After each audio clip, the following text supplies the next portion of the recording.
Hey everyone, I'm Armor Gaming. Welcome back to my channel, and guess what? It's everyone's favorite event, the 72-hour challenge. So currently there are 2 days, 17 hours, 54 minutes, and the seconds are counting away. And everyone is wondering, what is the best way to get coins? Are there any tips and tricks to get coins? Are there any shortcuts? And the short answer is no. At least for the second part, there are no shortcuts. There are strategic ways to get coins. There's nothing you can do to increase the amount of coins you can get. So this video is going to be for those of you that are completely new to Monster Legends and the whole 72-hour challenge event and how they work. And if you are new to Monster Legends and you've been following my advice in previous videos on how to get lots of gold when you're low level, you're going to walk away from this event really well because you're going to end up getting all 3 monsters and you're going to go into round 2 and potentially get yourself even more legendaries. So let's go ahead and jump into how this whole event works. You will enter the event with 315 coins. The main objective of this event is to collect coins as much as possible, collecting gold from habitats, harvesting food from farms, breeding monsters in Breeding Mountain or Ultra Breeding Tree, and defeat opponents in player versus player arena. Like with any event, you can also buy coins from the event shop. The ratio is 1.3 to 2 coins per gem. And for this 72-hour event, there are 3 different monsters. One's an epic and 2 of them are legendaries,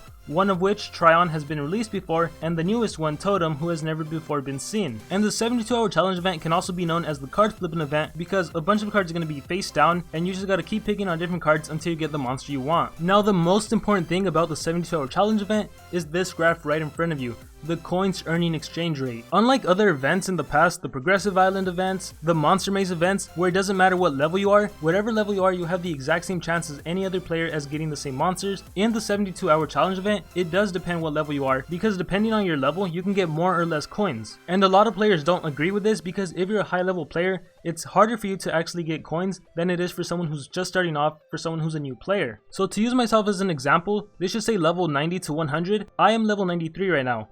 If I collect 45,000 gold, almost 46,000 gold, I will only get 1 coin. If I harvest 2,778 food, I will only get 1 coin.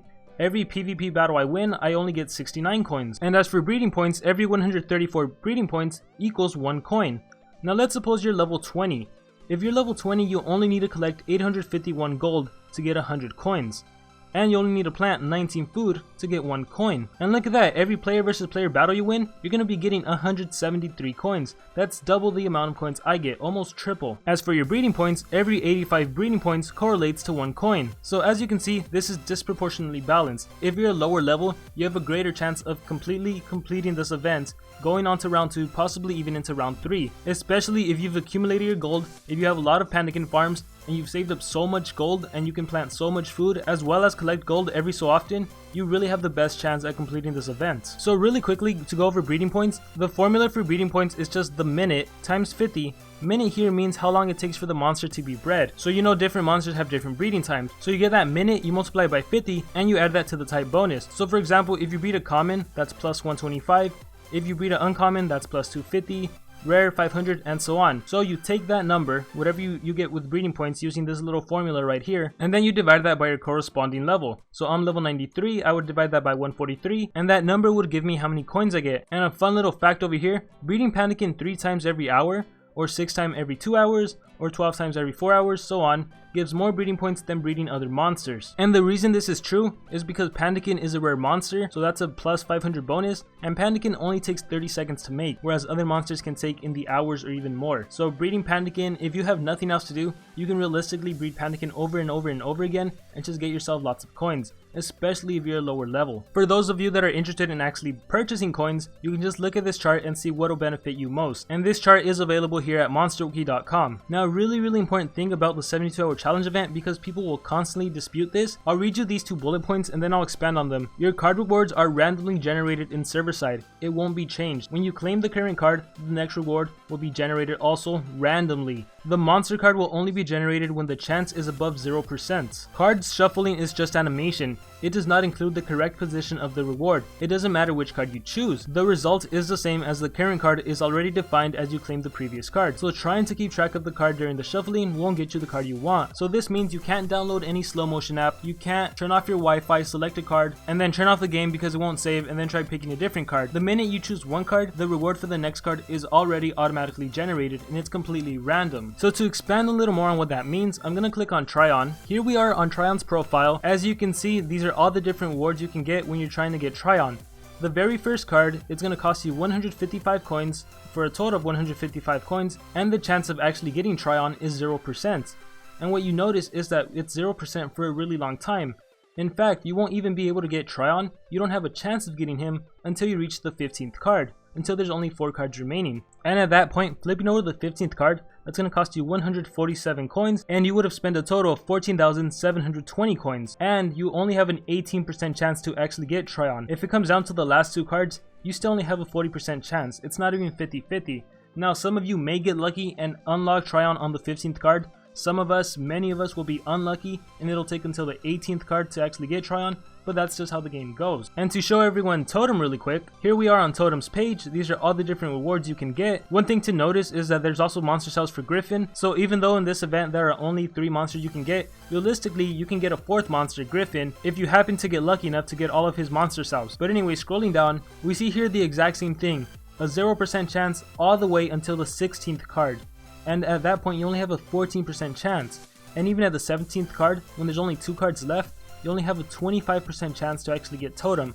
So realistically, most of us, we're going to be having to spend all 22,240 coins to actually get Totem. But if you have the gems and you really want Totem and you know you're not going to have enough coins, you can also buy them for a different gem amount. It's up to you whether to decide if it's worth spending that many gems. So if only the 18th card is left and you know for a fact that you can get 1,710 coins, then you could just buy the last card for 280 gems. However, one thing I do want to say, for those of you that are actually willing to spend the gems, it actually might be worthwhile to go back to the challenge coin packs and see if you can get the monster for less gems. So for example, let's say you were to buy the 2nd pack and the 3rd pack, that's a total of 1,750 coins, and you're only going to be spending 65 plus 140, you're only going to be spending 205 gems. So a legendary for 205 gems as opposed to 280 gems, that seems like a way better deal to me. So be smart about how you spend your gems. And just the last bit of information that's available on monsterwiki.com is this mission summary table, which basically tells you everything you need to know in a really quick snapshot. So taking a look at mission 3, Totem, if you were to unlock all of his cards,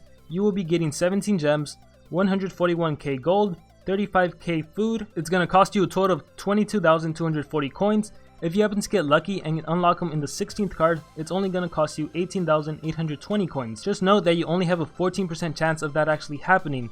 The whole event costs 37,230 coins if you are extremely lucky. If you're extremely unlucky, the complete opposite, it's going to cost you almost 50,000 coins, a total of 49,605. And really quickly, I want to reiterate this coins earning exchange rate table. All you have to do is look at what level you are, look at how much gold is equal to 1 coin, and how much food is equal to 1 coin, and then you're going to be able to calculate whether or not you're going to be able to get a certain monster. For gold, you can literally go on one habitat and just keep spamming collect until you get enough gold in order to reach 1 coin. Or for farms, you can just keep farming over and over again to get your 1 coin. You don't need to log in every 4 hours like other events, every 8 hours.